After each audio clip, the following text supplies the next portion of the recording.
réprimer parce qu'il peut y avoir des paroles qui sont criminelles. Les paroles tuent autant que les armes. Et j'ai pensé qu'à un moment donné, sous la pression de la communauté internationale, le gouvernement congolais donnerait l'exemple et amènerait en justice les auteurs de ces propos incendiaires. Il n'en a pas été question et je me suis toujours demandé pourquoi. Et puis il n'en a pas été question et j'ai vu se développer la mise à mort, et le mot n'est pas trop fort, mais la mise à mort systématique des Tutsis du Nord Kivu, des malheureux Banyamulenge, avec ce discours de haine qui était aussi glaçant que ce que j'avais vécu dans les années 90. Et je pense que si ça s'est produit, c'est parce que, et c'est ce que j'ai découvert encore ces derniers mois, c'est parce que l'environnement de M. Tshisekedi est profondément organisé autour de gens qui n'ont aucun état d'âme par rapport à l'idéologie génocidaire et qui ont amené au cœur de l'appareil d'État congolais la même idéologie que celle qui existait à l'intérieur de l'appareil de M. Habyarimana en son temps. Et lorsque aujourd'hui nous parlons avec des jeunes FDLR qui reviennent, qui se sont rendus, qui ouvrent le dialogue avec notre collectif, qu'est-ce que nous découvrons? Nous découvrons qu'ils nous expliquent qu'ils ont été armés à des niveaux jamais atteints, en leur promettant qu'on allait reconquérir le Rwanda et renverser le régime. On entend que ces jeunes recevaient des instructions que lorsqu'ils découvraient des Tutsis, il fallait les tuer, pas les arrêter, pas les emprisonner, les tuer systématiquement. Et vous voyez que d'un côté, au sein de cet appareil d'État, l'idéologie génocidaire a atteint un niveau paroxystique incroyable. Et je pense, et c'est mon analyse, peut-être que je me trompe, mais en tout cas c'est la mienne, je pense que c'est lié au fait que cette idéologie permet de masquer une prédation sans commune mesure à l'intérieur de la société congolaise. Les Congolais sont aussi victimes de ce qui se passe que les Tutsis. Les Congolais sont privés de l'élémentaire développement auquel ils ont droit. L'appareil d'État est en déliquescence, nos actions juridiques n'aboutissent pas, et derrière ça, des gens qui auraient dû avoir un esprit d'alerte et une autonomie, une liberté de penser, remettent en question tout cela. Et je pense notamment à des journalistes d'investigation, à des hommes et des femmes politiques un peu plus éclairés. Ces gens ne se sont pas rendus compte de ce qui se passait réellement en profondeur et qui, quelque part, portait atteinte à ce projet fondateur du vivre ensemble tel qu'il a été exprimé après le génocide. Ça ne veut pas dire qu'il faut arrêter de combattre pour ce vivre ensemble. Au contraire, il faut produire de la légalité, de l'état de droit et de la justice qui rendent possible le retour du vivre ensemble. Et simultanément, il faut travailler avec et en profondeur sur la vie communautaire dans le quotidien. Ce n'est pas une affaire d'experts mondiaux, c'est pas une affaire de la MONUSCO, c'est une affaire des hommes et des femmes qui vivent dans les villages, dans les petites villes, dans les coins perdus du Congo et qui doivent, à la sortie de cette catastrophe de perspective, reprendre le bâton de pèlerin du dialogue humain, raisonnable, pour le progrès de tous. Permettez-moi de vous raconter une anecdote. Quand j'ai été consulté par la communauté Banyamulenge pour organiser sa défense, en même temps que nous faisions nos grandes enquêtes avec mes confrères et amis, maître Amédée Kamoto, Claude, avocat à Bukavu, et que nous ramassions un certain nombre de témoignages sur les horreurs qui se passaient là, en même temps que nous faisions ça, nous avions toujours l'espoir qu'on pourrait trouver des solutions. Et j'avais été à Kinshasa avec notamment d'un côté un projet pour réprimer les discours de haine et montrer que ce n'était pas l'idéal du vivre ensemble dans lequel il fallait se placer, et de l'autre côté, les projets que des membres de la communauté partageaient avec moi pour mettre en place un dialogue à petite échelle, au quotidien, dans la vie de tous les jours, entre les gens des villages sur les questions qui font frontière entre les gens des communautés, ce qui est la fonction première de la loi, c'est pacifier au quotidien la vie sociale. Et j'avais rencontré des personnes, et un jour je raconterai par le menu cette histoire, qui était au plus haut niveau de l'appareil d'État et qui ont été par la suite arrêtés.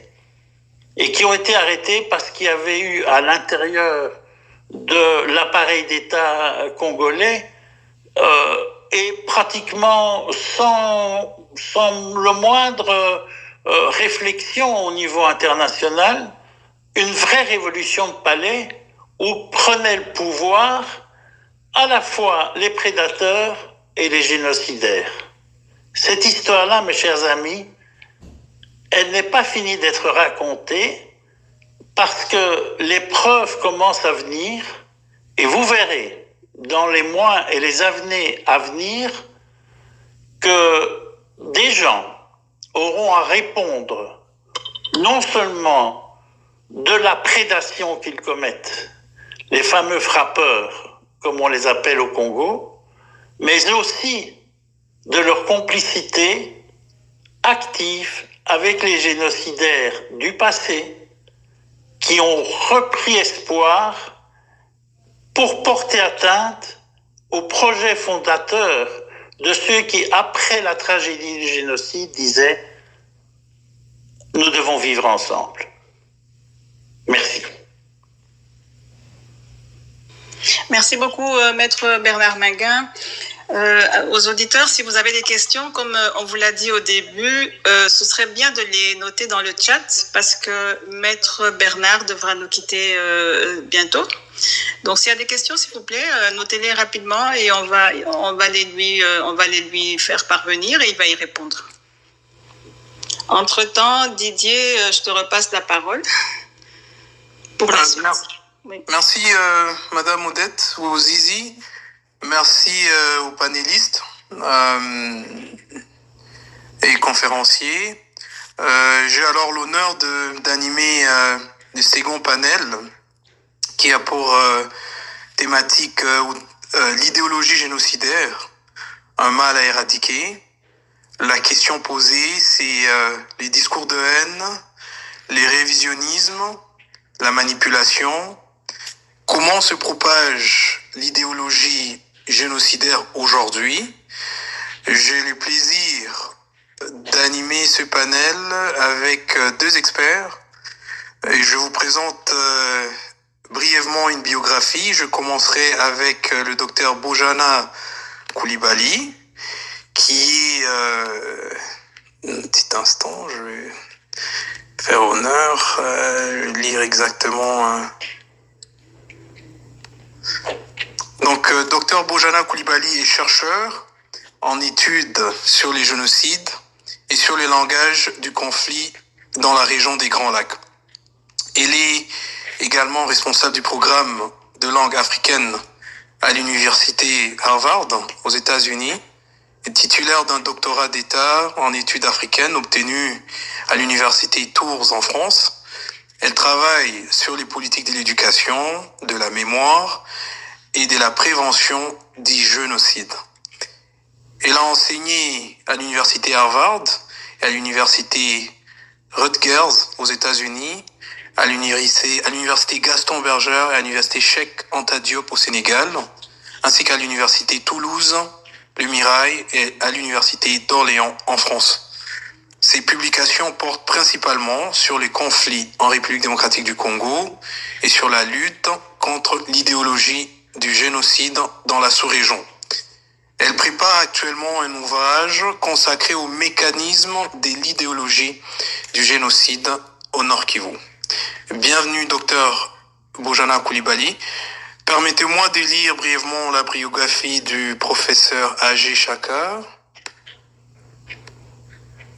Le docteur Agé Chaka Mugabe est professeur associé en justice transitionnelle et consolidation de la paix à l'Université du Rwanda.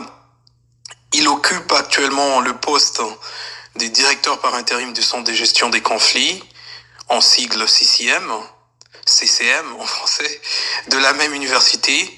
Il est également fondateur et directeur exécutif du Center for Governance and Peace Building for the Great Lakes Region. Ses domaines de recherche incluent la géopolitique, la résolution des conflits, la consolidation de la paix, les processus de réconciliation, les solutions endogènes, en anglais Homegrown Solutions, ainsi que le discours de haine.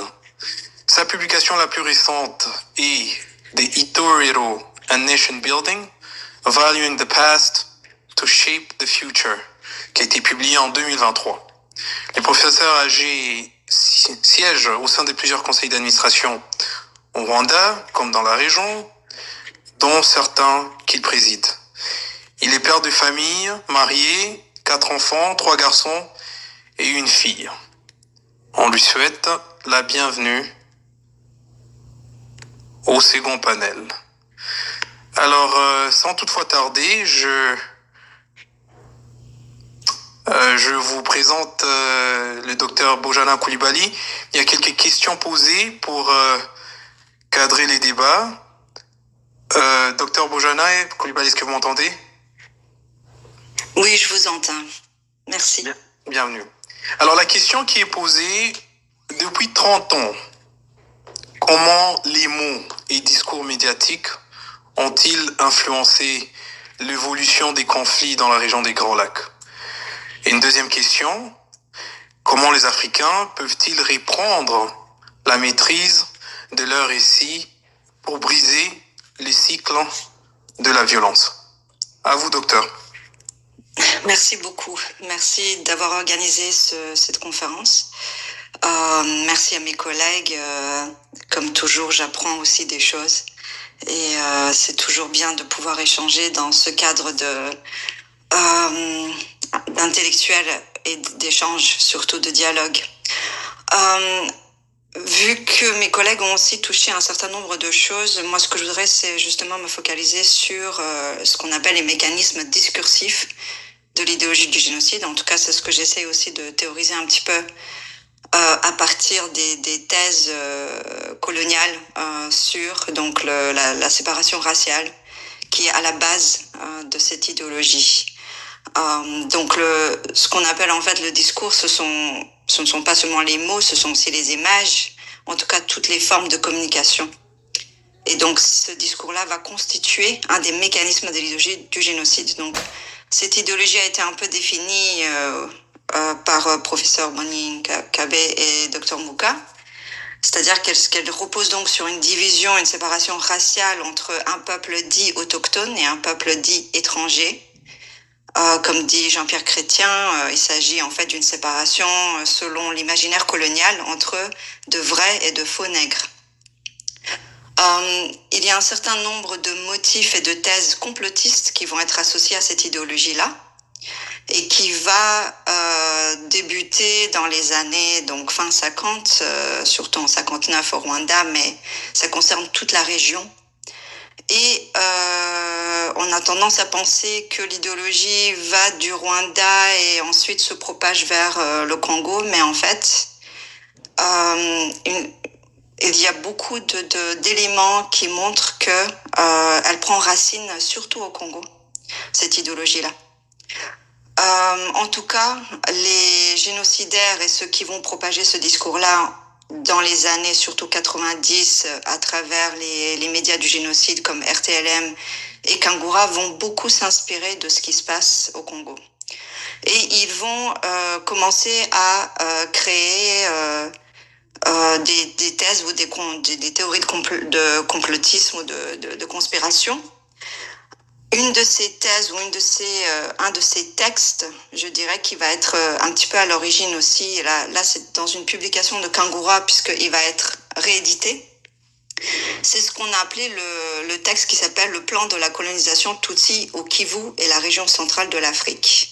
Si vous connaissez le document qu'on appelle le protocole des sages de Sion, c'est-à-dire un texte qui serait attribué aux Juifs et qui aurait donc aussi une vision impérialiste ou un plan de conquête du monde.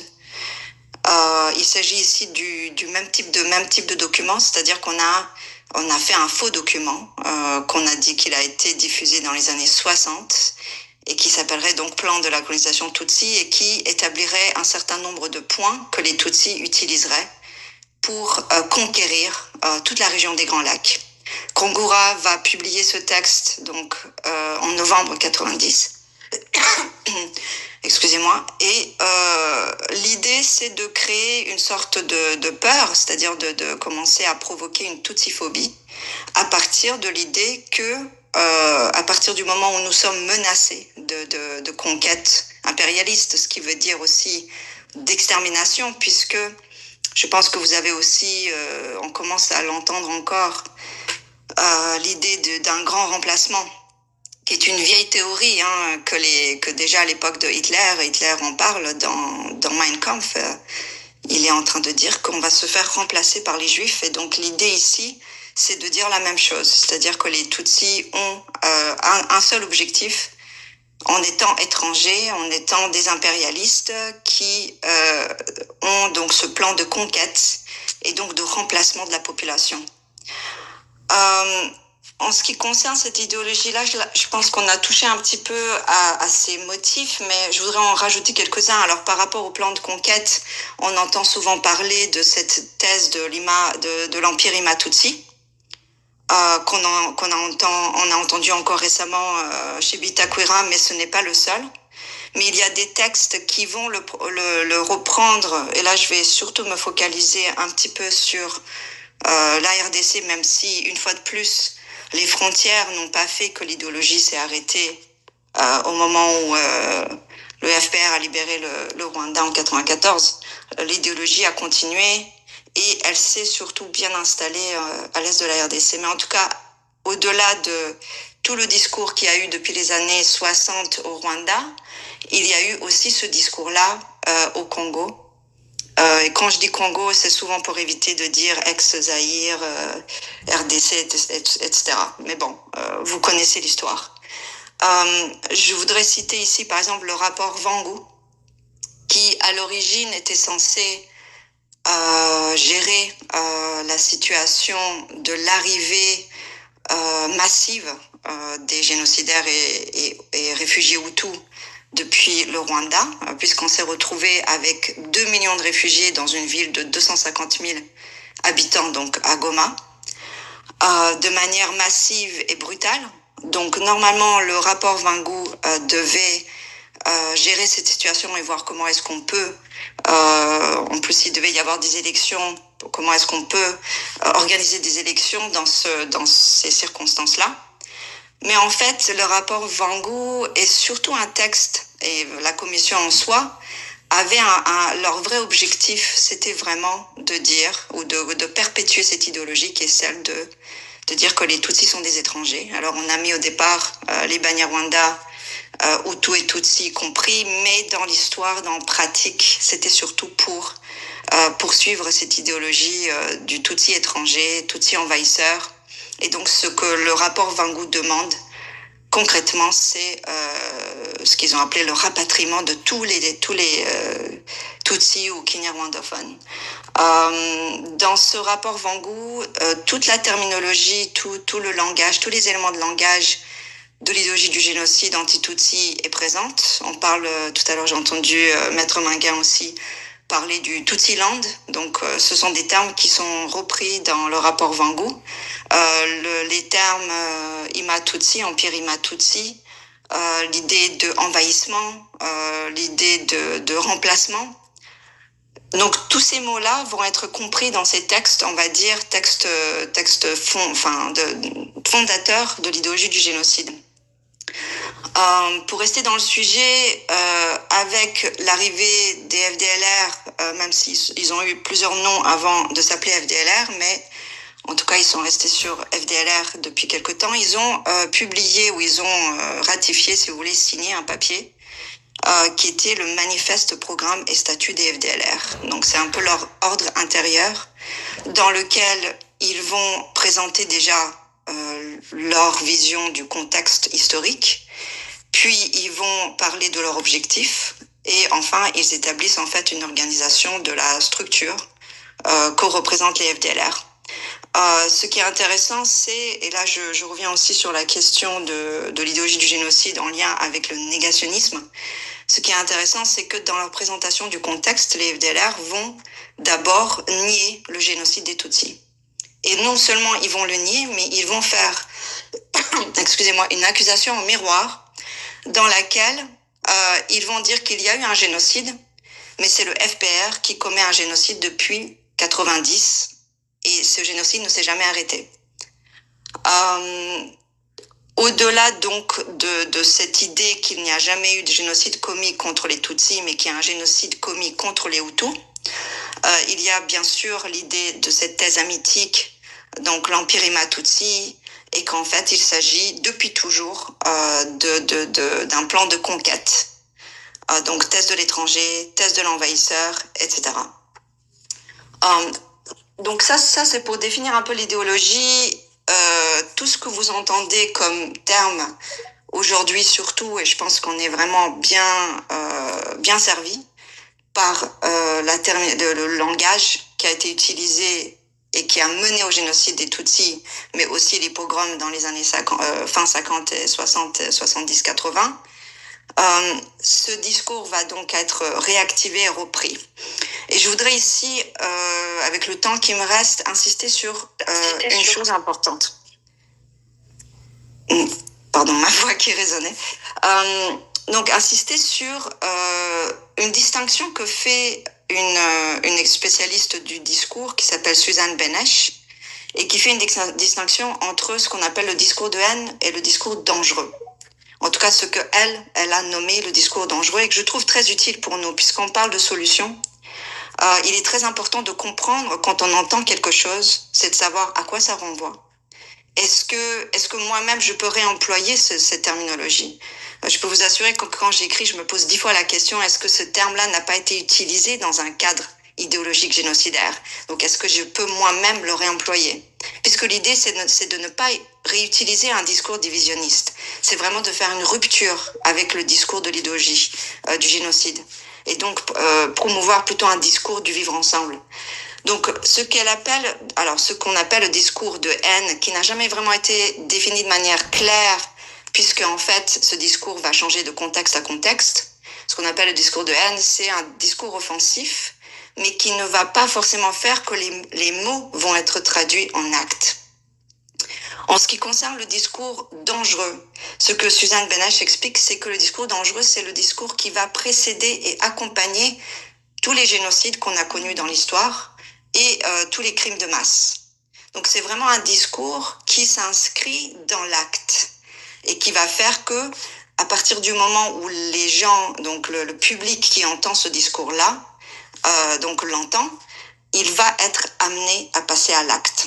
Et je trouve ça très très important pour nous ici, puisque ce discours dangereux va comporter un certain nombre de caractéristiques, si vous voulez. Et les caractéristiques qu'on retrouve aujourd'hui puisqu'on parle des 30 ans, je dirais que c'est un discours qui existe déjà à l'ère Mobutu, en passant par Laurent Désiré Kabila, dans un moindre degré Joseph Kabila, même si lui n'a pas nécessairement utilisé ce type de discours, mais en tout cas, le système qui l'entoure les a utilisés, et surtout aujourd'hui, à l'administration Tshisekedi et Mouyaya. Les caractéristiques de ce discours dangereux, et j'en parle parce que c'est important pour nous pour le détecter, c'est à partir du moment où nous avons l'auteur de ce discours qui a une influence, qu'elle soit politique, religieuse, sociale, ou qui aurait accès à des troupes. Là, nous avons un discours déjà qui est dangereux, puisque nous avons un auteur de discours qui va faire son discours aura une influence. La deuxième caractéristique ou aspect de ce discours dangereux, c'est le public.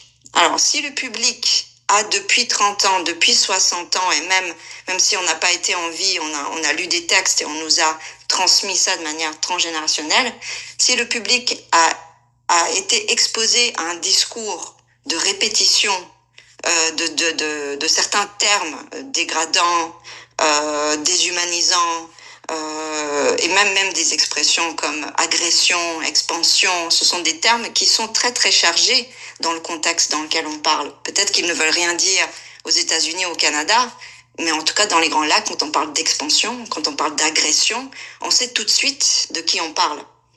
Donc le public est déjà prêt. À partir du moment où on utilise même deux mots l'un à côté de l'autre, même si on dit M23 soutenu par le Rwanda, on pourrait écrire une thèse là-dessus, ce que ça veut dire. Il y a donc après le message. Alors le message qu'on est en train d'utiliser, que cet auteur va utiliser, il va être composé de plusieurs choses. Et là, Mouyaya, je pense que c'est un cas d'école.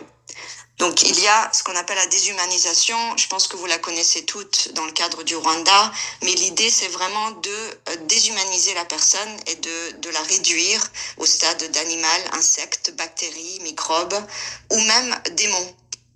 En fait, ce que ça permet la déshumanisation, c'est ça rend la violence beaucoup plus acceptable. Donc à partir du moment où nous avons affaire à un insecte, c'est tout à fait acceptable de s'en débarrasser, ou un microbe, etc. Donc nous connaissons tous ce discours, notamment avec Abdoulaye Rodia, mais Laurent Désiré Kabila en a beaucoup utilisé aussi. Il y a donc l'accusation au miroir dont on a parlé tout à l'heure. L'accusation, c'est d'attribuer en fait la menace ou le projet d'extermination à l'autre. Et c'est-à-dire, c'est de dire à son public que nous sommes menacés d'une extermination. Donc ça permet, comme la déshumanisation, de rendre cette violence que nous allons engendrer beaucoup plus acceptable, puisque nous sommes en état d'autodéfense, si vous voulez. Et en fait, les FDLR se présentent ainsi aussi. Une autre chose qu'on voit beaucoup dans le cas de la RDC, c'est quand on parle des femmes et des enfants qui sont victimes. Donc c'est une assertion qu'il y a une attaque contre les femmes. Parce que les femmes, très souvent, dans les sociétés, ont tendance un petit peu à être le symbole de l'intégrité d'une société, si vous voulez. Donc, violer un territoire et violer les femmes, ça devient presque une symbolique similaire, si vous voulez.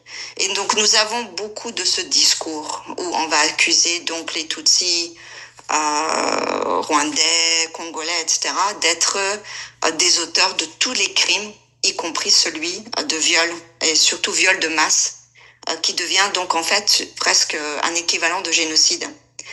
J'en ai parlé un petit peu tout à l'heure aussi, donc un langage codé.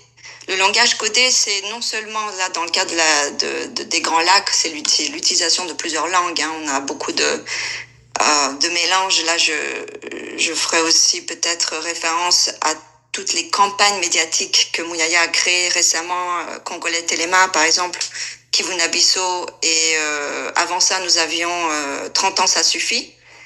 C'est l'idée de faire un mélange aussi de langues, lingala, surtout lingala français, dans lequel nous allons insérer un certain nombre de mots violents ou de mots qui vont inciter à la violence, et donc de mots stigmatisants pour qualifier les Tutsis. L'idée, c'est aussi de les accuser de contaminer Donc vous avez tous entendu les mots infiltration. Après, nous avons eu aussi l'inverse de la dérwandalisation. Donc il y a cette idée de contamination, d'infiltration, d'expansion, d'agression, etc. Donc dans le contexte dans lequel nous sommes, entre les mots choisis par ces auteurs de discours de haine, et une fois de plus, je rappellerai que tout le discours que Mouyaya utilise aujourd'hui, quand il parle de poison rwandais, quand il parle de venin, quand il parle d'agression, quand on parle de nationalité douteuse, tout ça, en fait, c'est le même motif. Et ce motif-là, on le retrouve aussi dans le langage que Hitler a utilisé contre les Juifs. Hitler parle de poison, en fait, poison juif, en parlant des médias juifs ou à l'époque c'était des journaux. Donc, ce langage est repris par Mouyaya aujourd'hui, consciemment ou inconsciemment. Dans tous les cas, il s'agit ici d'une forme extrême de fascisme et de nazisme, si vous voulez. On a parlé tout à l'heure de nazisme tropical. Et voilà, ce n'est pas juste une métaphore. C'est vraiment en acte. Pour conclure en fait sur cette idée de discours dangereux, le discours dangereux ne nécessite pas que toutes ces caractéristiques soient comprises dans le discours dangereux. Parce que comme vous avez vu dans le contexte dans lequel on est, Dr Mouka a parlé de la prolifération des groupes armés, absence d'État. Aussi, une chose qui est très importante, c'est que le discours de l'idéologie du génocide est très souvent utilisé comme un choix politique. Il ne s'agit pas forcément, parce que j'entends souvent les Congolais dire « mais nous sommes un peuple pacifique, nous aimons la paix ». Oui, tous les peuples aiment la paix. Donc ça c'est évident. Il s'agit en fait de personnes, de personnalités qui sont dans une position de pouvoir, qui vont utiliser cette idéologie comme un choix politique. Et ça a toujours été fait, ça a toujours été le cas. Dans la première république de Kaïbanda, c'est au moment où il avait des problèmes politiques internes qu'il a commencé à utiliser ce discours. Je ne dis pas qu'il n'était pas idéologiquement corrompu, mais en tout cas, il a alimenté le racisme et la xénophobie anti-Tutsi à partir du moment où il avait des problèmes lui-même internes politiques. Même chose avec Habyarimana, la Deuxième République. Même chose avec Laurent Désiré Kabila à l'époque. Même chose avec aujourd'hui, en tout cas, Félix Tshisekedi. Il a des problèmes politiques internes dont Maître Minguin parlait tout à l'heure. Et donc, c'est un choix politique. Le problème est que dans ce choix politique, qui est aussi le choix d'avoir une force comme les FDLR en RDC, c'est le choix de décider, comme l'a fait Laurent Désiré Kabila, puisque c'est lui qui a armé, créé les FDLR, il les a ramenés de l'exil, les a formés et les a armés et financés. C'est l'idée d'avoir perpétué cette force idéologiquement génocidaire et de l'avoir intégrée encore aujourd'hui. Donc comme un choix politique, c'est-à-dire qu'à partir du moment où on ne peut plus se débarrasser du Tutsi qu'on utilise comme un bouc émissaire, qui est aussi un choix politique, on va maintenant intégrer toutes les forces négatives pour pouvoir aboutir à cet objectif qui est celui de mettre dehors cette agression externe. Je vais juste conclure par une chose. Les académiques et chercheurs qui disent que les FDLR n'existent pas parce qu'il y en a que 500 ou 100 ou 1000, ça fait partie de l'idéologie du génocide elle-même. C'est-à-dire que ceux qui disent ça, ils propagent l'idéologie du génocide. Les FDLR, eux, se définissent membres des FDLR toutes les personnes qui adhèrent à leur idéologie et toutes les personnes qui n'ont pas le choix mais qui sont des dépendants et ce qu'ils ont appelé eux les réfugiés Hutus de 94. Ils s'estiment en 2015, ils s'estiment à 245 000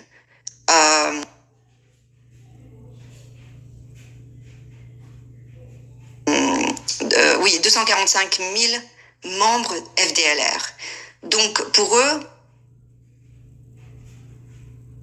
sont tous des membres FDLR. Donc les FDLR, leur pouvoir, ce n'est pas ceux qui sont sur terrain et qui combattent dans la forêt du Congo, c'est ceux qui sont au niveau transnational et au niveau international. En fait, l'idéologie du génocide des FDLR, qui est la même de Interahamwe, etc., c'est une idéologie qui serait ce que Jean-Pierre Chrétien appelle un courant raciste, un peu comme l'antisémitisme ou l'islamophobie. Donc c'est un courant international, transnational de l'idéologie du génocide. Donc le problème ne devrait pas seulement concerner le Rwanda. Quand on dit à l'ONU, oui, les FDLR représentent une menace pour le Rwanda, une menace sécuritaire. En fait, le génocide est un crime contre l'humanité. Donc tout le monde, dans le monde entier, devrait être concerné par la présence d'une force génocidaire n'importe où sur le territoire de la planète, puisque c'est une menace à l'humanité, pas seulement une menace aux Tutsis ou une menace au Rwanda. Merci beaucoup. Désolée pour le temps que j'ai pris. Merci beaucoup, Dr Coulibaly, pour votre intervention éclairante. Je crois que il n'y a aucun doute que vous avez apporté une contribution essentielle dans ces panels, où ce que vous éclairez les enjeux, souvent méconnus d'ailleurs. Donc un grand merci et on vous garde. Je crois qu'il y a quelques questions dans le chat pour vous. Je vous prie d'accueillir le professeur Chaka. Professeur, vous m'entendez? Oui, je vous entends très bien. Alors, vous m'entendez aussi? Oui, je vous entends très très bien. Alors, merci beaucoup. Alors, bonsoir à tout le monde. Bonsoir, professeur. Alors, cher prof Ajay Chaka, deux questions qui vous sont adressées. La première, comment est-ce que l'idéologie génocidaire évolue-t-elle à l'ère numérique et notamment au sein des diasporas, c'est-à-dire en dehors des régions des Grands Lacs? Et une deuxième question qui se focalise sur le Rwanda. Comment le Rwanda a-t-il intégré la lutte contre l'idéologie du génocide dans ses politiques publiques et quelles leçons on peut en tirer aujourd'hui? Voilà les deux questions qui vous sont adressées. Merci beaucoup, modérateur. Bonsoir à tout le monde. Je voudrais commencer par exprimer mes remerciements à l'organisation de ces débats. Un débat très pertinent dans le contexte de la région des Grands Lacs. Pertinent dans la mesure où l'idéologie du génocide est un phénomène réel, un phénomène d'ailleurs qui prend des dimensions inquiétantes. Quand on observe la recherche, quand on suit les médias, on n'a pas de difficulté à découvrir comment le phénomène est très important dans la région. Mais avant de passer aux deux questions qui m'ont été posées, permettez-moi de contextualiser la notion d'idéologie de génocide comme je vais m'appesantir sur le cas rwandais. La loi numéro 59 de 2018 plutôt, numéro 22 août 2018, définit l'idéologie du génocide comme toute pensée, mais aussi tout acte soutenant ou prônant la destruction en tout ou en partie d'un groupe national, ethnique, racial, religieux, par voie orale ou par des écrits, par des images ou par tout autre moyen. Mais la même loi, c'est l'article 5, définit aussi ce qu'elle appelle les infractions connexes à l'idéologie du génocide. Ces infractions incluent la négation du génocide, la minimalisation du génocide, la justification du génocide ou son apologie, faire disparaître ou dégrader les preuves ou les informations relatives au génocide, les vols ou la destruction des corps des victimes du génocide, la démolition, la profanation, l'endommagement d'un site mémorial ou un endroit où sont inhumés les corps des victimes du génocide et enfin la violence contre les rescapés du génocide. Vous voyez que c'est une notion très vaste qui englobe tous ces crimes et infractions connexes. Alors, je vais passer à la première question qui m'a été posée, l'évolution de l'idéologie du génocide dans la région. Et je vais me baser sur des recherches qui ont été effectuées, notamment à une étude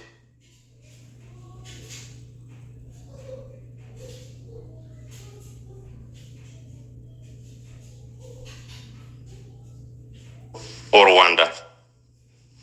Alors, dans une étude que nous avons menée il y a 3 ans, nous avons découvert 5 thèmes. 5 thèmes qui dominent les discours de haine dans la région des Grands Lacs. Et les 5 thèmes ont émergé des analyses que nous avons faites de 163 vidéos que nous avons pu trouver dans les plateformes en ligne, mais aussi de 90 dossiers audio de plusieurs articles qui ont été analysés. Et nous avons trouvé 5 thèmes qui dominent les débats. D'abord, le premier thème, c'est que les Tutsis ne sont pas des Congolais et ne peuvent pas l'être, sauf par trichement ou tricherie. Et la deuxième chose, c'est que les Tutsis sont cupides, dont l'objectif est de contrôler les terres de la RDC et de créer un empire humain. Je crois que la théorie a été discutée par mes prédécesseurs. Tout le monde a fait référence au mythe mythique et à l'arrivée tardive des Tutsis dans la région, etc. Et le troisième thème présente les Tutsis comme responsables de toute l'insécurité de la région des Grands Lacs. Et le quatrième thème les qualifie tout simplement de tueurs qui n'ont pas pitié. Et en fait, le cinquième thème les considère comme des manipulateurs. Alors, quel est l'effet cumulé de tous ces thèmes, de ces discours de haine autour des Tutsis et contre les Tutsis dans la région? L'effet cumulé, c'est que ce groupe est diabolisé et il est transformé en une cible privilégiée de toutes sortes de violences. Je crois qu'il y a un prédécesseur parmi les présentateurs qui a parlé de cannibalisme. Donc, à partir du moment où ce groupe est diabolisé, il est très facile plutôt de le cibler pour le tuer. C'est ce que nous voyons dans toute la région, ce qui se passe autour de nous et spécialement dans l'est de la RDC.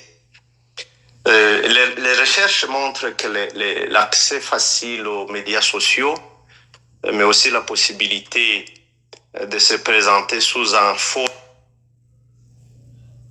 de ces discours de haine et de l'idéologie du génocide.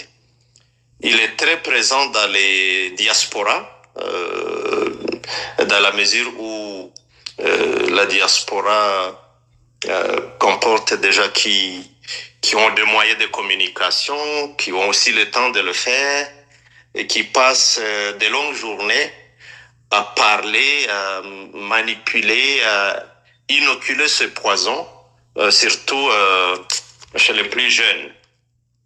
J'étais impliqué dans une étude sur le baromètre de la réconciliation au Rwanda et nous avons eu des discussions avec les diasporas rwandaises, spécialement la diaspora rwandaise qui est basée en Europe. Et dans une discussion de groupe, il y a un participant qui nous a parlé d'une initiative qui avait été menée par la communauté rwandaise, je crois, au Danemark, si je ne me trompe pas. Et l'initiative visait à former les Rwandais, les enfants rwandais, de les enseigner le Kinyarwanda.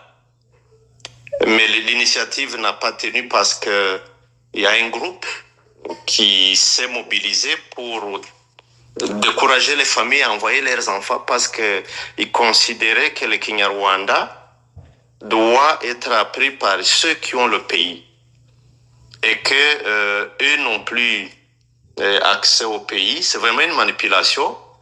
Quand vous voyez même le nom de cette chaîne-là, je crois qu'elle s'appelle Rugufi, vous trouvez que ça manipule toutes des familles entières, des jeunes gens auxquels on essaie de montrer qu'ils n'ont pas d'espace dans leur pays, alors qu'il existe des programmes effectivement pour mobiliser les Rwandais à venir visiter le pays.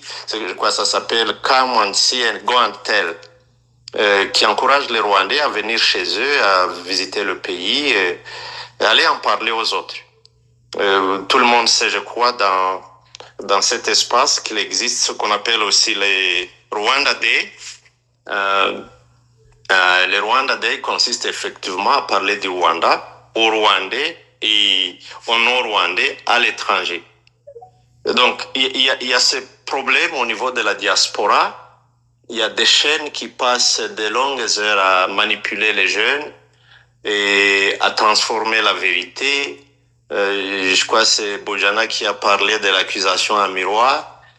Donc, ce qu'eux pensent, il le fait passer pour la réalité du pays, ce qui n'est pas vrai. Je pense la même chose aussi au niveau de la RDC. Alors, qu'est-ce que le Rwanda a fait pour intégrer la lutte contre l'idéologie du génocide dans ses politiques publiques? Bourgi a identifié deux dimensions importantes, d'abord au niveau de la prévention, mais aussi au niveau de la répression. En ce qui concerne la prévention, il y a l'éducation formelle qui a créé un espace suffisant pour éduquer à la paix. Je sais que le curriculum a été revisité, c'était au mois, je ne me rappelle plus du mois, mais c'était en 2016 au niveau du primaire et de l'école secondaire où on parle des enfants, on les engage, on crée cet espace pour échanger sur le passé, les divisions, les manipulations de la colonisation, ainsi que les conséquences. Donc, ça a été intégré dans ce qu'on appelle les études sociales, les social studies. Ce n'est pas un cours à part, mais ça fait partie des social studies. Et ça s'enseigne au primaire comme au secondaire. Mais au niveau de l'université, il y a aussi l'Université du Rwanda qui a créé un programme à part entière sur le génocide. En anglais, c'est le Genocide Studies and Prevention, et qui est d'ailleurs placé sous le centre que je dirige, le Center for Conflict Management, le CCM. Donc, c'est un programme qui effectivement enseigne la lutte contre l'idéologie du génocide, la réforme des systèmes de gouvernance pour promouvoir l'équité, l'accès aux ressources, l'égalité entre les groupes nationaux, etc., etc. Alors là, c'est au niveau de l'éducation formelle.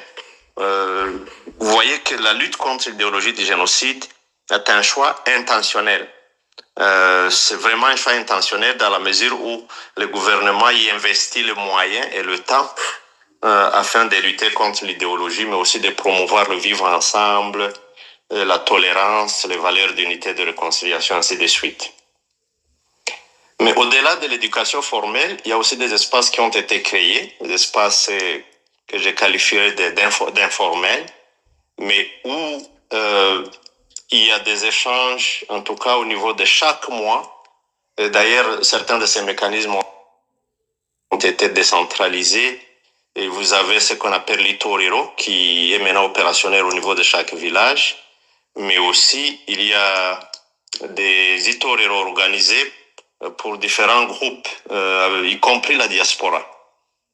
Chaque année, il y a ces sessions où les Rwandais se rencontrent et discutent et cherchent ensemble comment s'attaquer à toutes les causes qui divisent, mais aussi qui risquent de ramener les différences et propager la haine. Il y a aussi ce qu'on appelle, c'est un programme national qui s'appelle Ndu Munyarwanda. Je crois que c'est le professeur Deo qui y a fait allusion. Ce programme vise effectivement à promouvoir une identité cohésive au détriment de ce qu'on a souvent appelé les Hutus, les Tutsis et les Twa, et qui ne peuvent que diviser. Alors c'est un choix délibéré, une fois de plus, qui consiste à promouvoir ce que les Rwandais ont en commun.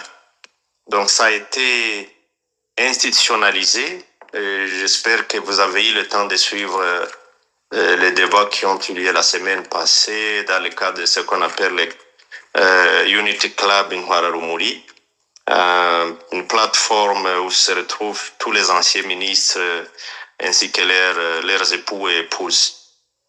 Donc c'est un espace où les questions des divisions, les stratégies pour la unité et la réconciliation sont discutées chaque année.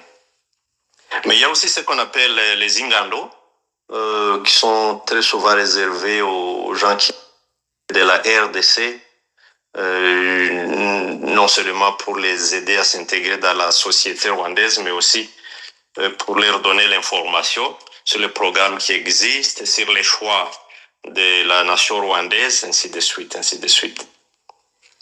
Mais au-delà de la prévention, il y a aussi ce qu'on appelle la répression.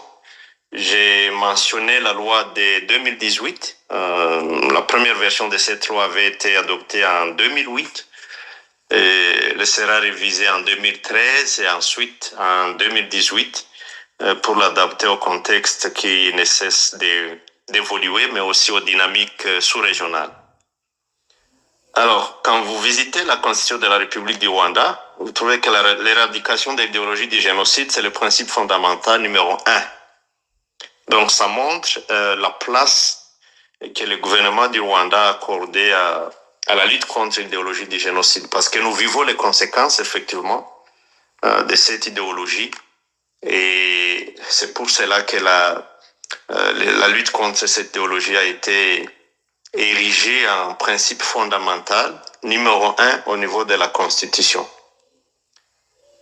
Il existe aussi des politiques publiques comme la politique nationale d'unité et de réconciliation qui avait été adoptée pour la première fois en 2007, qui a été révisée en 2020 et qui a ensuite été révisée en 2023 pour répondre au contexte dynamique du pays, mais aussi de la région.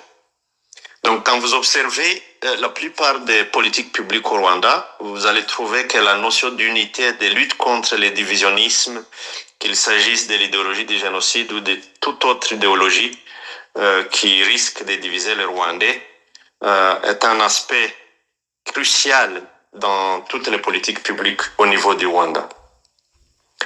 Alors, je voudrais peut-être terminer mon propos en formulant 2 petites recommandations parce que ça faisait partie des questions qui ont été peut-être des leçons que nous pouvons apprendre des cas rwandais. D'abord, je proposerai la refondation du système de gouvernance en vue de pouvoir faire de la lutte contre le divisionnisme, le tribalisme comme on le voit, l'ethnicisme comme on le voit au Congo, de les faire un choix délibéré, une politique publique intentionnelle. Ça ne peut pas arriver tout seul.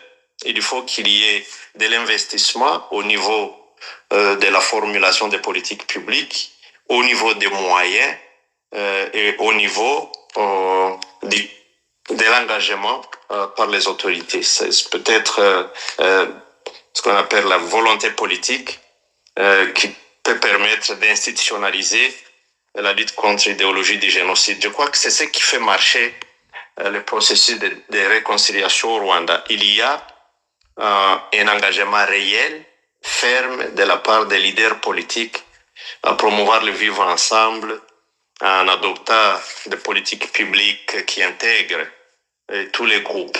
Le partage du pouvoir, ce qu'on appelle le power sharing, fait effectivement aussi partie des principes fondamentaux de la constitution rwandaise. La deuxième recommandation, au-delà de la refondation et de la reformulation des politiques publiques pour faire de la lutte contre l'idéologie du génocide un choix intentionnel, c'est la révision des curriculums scolaires. J'ai suivi dans les médias, j'ai vu, et je pense que ça participe effectivement à la diabolisation des Tutsis dans la région. J'ai vu des enseignants à travers les médias sociaux dans une école quelque part au Nord Kivu qui étaient en train d'endoctriner les enfants en leur posant des questions sur les ennemis de la République démocratique du Congo et les enfants répondaient en chœur que c'était les Tutsis. Alors il faudra vraiment réviser pas les curriculums formels seulement, mais aussi ce qu'on appelle les activités ou extracurricular activities, pour permettre d'adopter un nouveau langage où les enfants ne se font pas empoisonner comme on les voit ici. D'ailleurs, les études l'ont montré depuis 2007, ce qu'on appelle ou le poison inoculé aux enfants au niveau des familles. Je crois que ça doit être combattu par tous les moyens, y compris par la révision des matériels scolaires comme on l'a vu au Rwanda. Je crois que ça peut aussi fonctionner au niveau du Burundi, ça peut fonctionner au niveau de la RDC. J'ai donné tantôt l'exemple de ce que j'ai vu où les enseignants posaient des questions aux enfants pour qu'ils puissent identifier leurs ennemis, les ennemis de la République. Et la réponse était les Tutsis. Alors, on devrait réviser les curriculums scolaires, mais aussi les activités extra-curriculum pour créer un espace d'éducation à la paix, surtout en se focalisant aux plus jeunes, parce qu'il est difficile d'échanger les vieux et les personnes d'un âge avancé, mais avec les enfants, je crois que ça peut conduire aux résultats escomptés. Je vous remercie. Bien, merci, cher professeur Chaka. Des questions, plusieurs questions vous sont adressées. Alors, mais avant de les prendre, je propose qu'on donne la parole à Monsieur Teddy Mazina. Il est né à Bujumbura, au Burundi. Teddy Mazina est photographe et photojournaliste engagé. Aujourd'hui en exil politique entre la Belgique, la France et le Rwanda.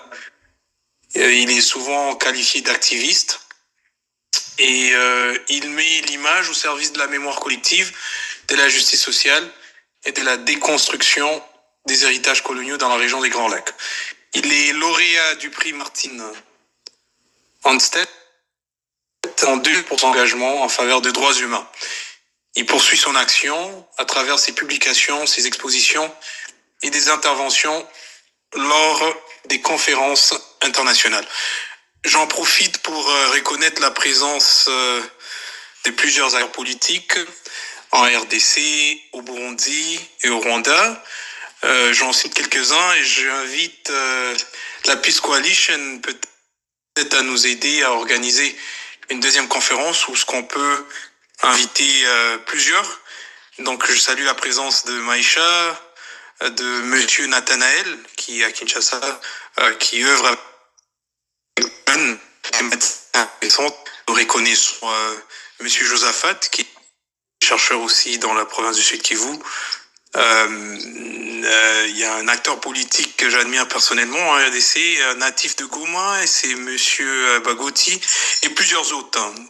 Juristes, Bill Mokelwa, influenceurs, des gens qui ont de l'influence sur la tuile, Patrice, et plusieurs autres. Donc si je ne cite pas vos noms, ne vous sentez pas lésés. Je crois que on invite Monsieur la United for Peace Coalition à peut-être nous aider à organiser plusieurs conférences. Madame Nadège aussi, qui est avec nous, et plusieurs autres. Donc, sans toutefois tarder, j'invite Teddy Mazina à prendre la parole. Excusez-moi, il y a un peu, Didier, oui. Avant que Teddy prenne la parole, est-ce qu'on peut poser 2 ou 3 questions à Maître Manga parce qu'il doit nous quitter, il a d'autres engagements. Je vais être court. Hein. Alors, Teddy Mazina, vous patientez parce que Maître Manga avait demandé de quitter. Donc, il y a plusieurs questions qui ont été adressées. J'écouterai volontiers Teddy. Ah, d'accord. Donc, merci. D'accord. Alors, Teddy, à vous la parole.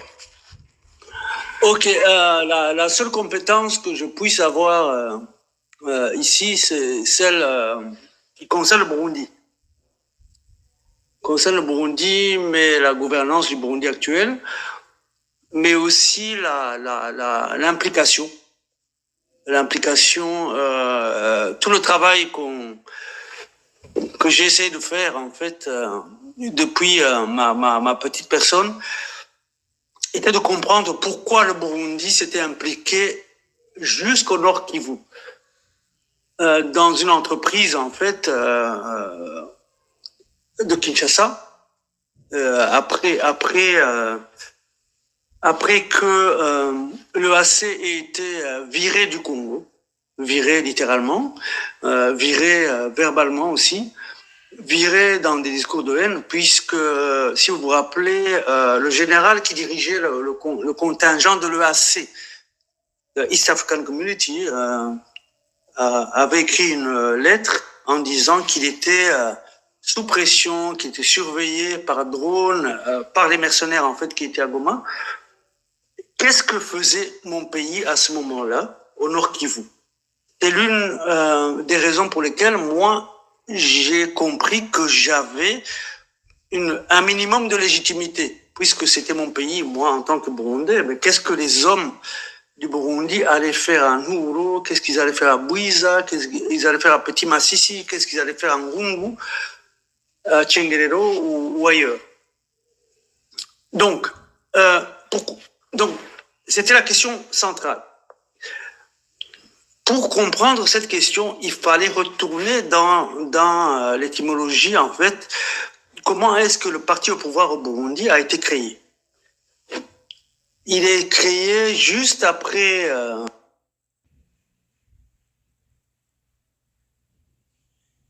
après la mort de Daï, mais après aussi la